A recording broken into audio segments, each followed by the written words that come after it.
Questions and Answers. What is the truth? The truth is that which is. It is all that is. As there cannot be something and nothing, so the truth, being that which is, must at the same time be all that there is. Where is the truth? If the truth is all, it must be everywhere. Being all, there is no other substance to divide it with.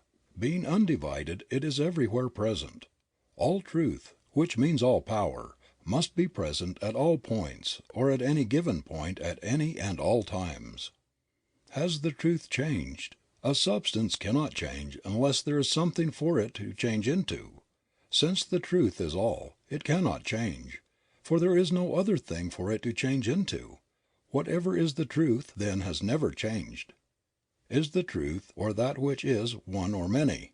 It must be one, since it is all. Is the truth conscious? Yes, man is conscious. He could not be so unless truth or life were conscious. Man's self-consciousness proves the self-consciousness of life or truth or spirit. Like produces like. What comes out of life? Everything that is comes out of life. If life is all, then it follows that all that is some form of life. How does life make things? Being all, it must make things out of itself.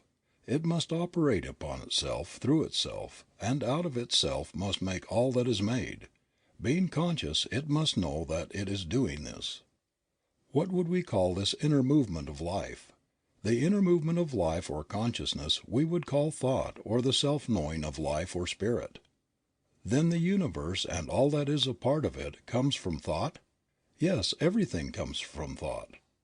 Do we not see a visible world that seems to change? And if we do, how is it that it could come from something that never changes? Yes, we do see a changing world, but back of it is a changeless substance. The thing that changes is the thought or form. The substance from which this form comes never changes. It is one and undivided, and takes form through thought in all things. We prove this when we resolve all things into one source. All material things, so called, can be reduced into formless substance, the sole activity of which must be thought or the movement of intelligence upon itself. What causes form to change? The intelligence behind it. Is there nothing in the universe then but life, thought and form? These are all. If this is true, what is physical law? Physical law is simply the result of the inner movement of life. If things and laws are the result of the inner movement of life, then does it not follow that thoughts are things? Yes, all things are simply thought forms. How long does thought last as form? As long as the thought is held in life or mind. Does the thought of life, mind or good ever change? From all that we can know the thought of God seems to change. That is, planets change, take form and again become formless. When we realize that all this can take place without ever changing the substance behind it, we see no reason why God's thought could not change and ever build up a higher form. Indeed, this is one of the teachings of ancient wisdom, that while reality never changes, the form that it takes is ever changing. What is man's place in the creative order? Man is a thinking center in mind, reproducing in a smaller scale all that there is in the universe. Does this not make man's thought creative? In a certain sense it does. What we call creation is not making something out of nothing, but it is thought taking form. And as man thinks, and as thought must take form, then it must follow that man's thought must take form in mind and so become creative. What is man's thought? It is the activity of that something within that can say, I am. What is the difference between God and man? The very fact that man can say, I am, proves that he is. Since he is, he must be made out of life and must be some part of all that there is. This being so, man must be a part of God's consciousness. The difference would be in degree only. He must be as much of life as he recognizes himself to be. Is all of man's thought creative? Yes, all or none. If one thought produces, then all must. If this is true, how is it that man seems to be so limited? Because he has thought limitation, and thoughts are things that will always make the thing thought of. In reality, the very fact that man's thought can limit him also proves that it could free him from all limitation by simply changing his thought. But why is man so made that he can think two ways? This is a question that can be answered only in one way. Unless a man can think as he wants to think, he would not be a man at all, but simply a piece of mechanism. Man is an individual, and that means self-choice, backed by a power that will produce the thing chosen. In discovering himself, man chooses many things, uses them and passes to a higher choice, ever ascending in the scale of being. As fast as he chooses, he experiences that thing which he thinks about. What is evil?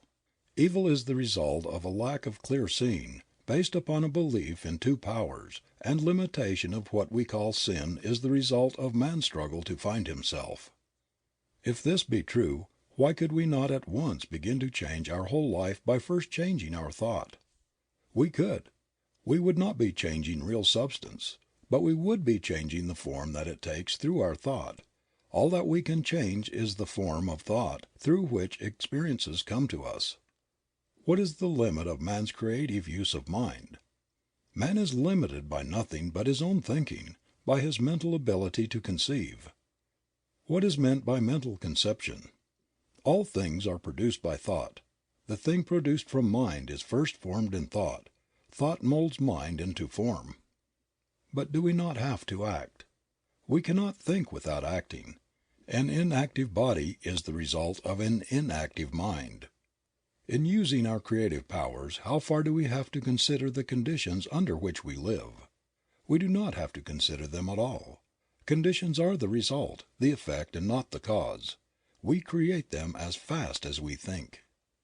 How would a person start to change conditions? By first changing thought and realizing that we are not dealing with an illusion, but with the great reality. Then by acting as though we already have what we think. How long would it take to do this? As long as it would take to let go of all negative thought and embody all positive thought.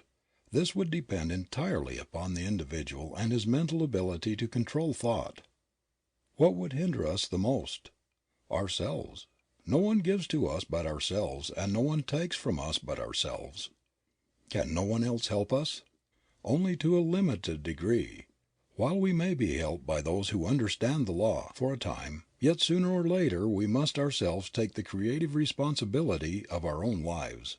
Others may think for us for a few moments a day, but we think for ourselves all the time.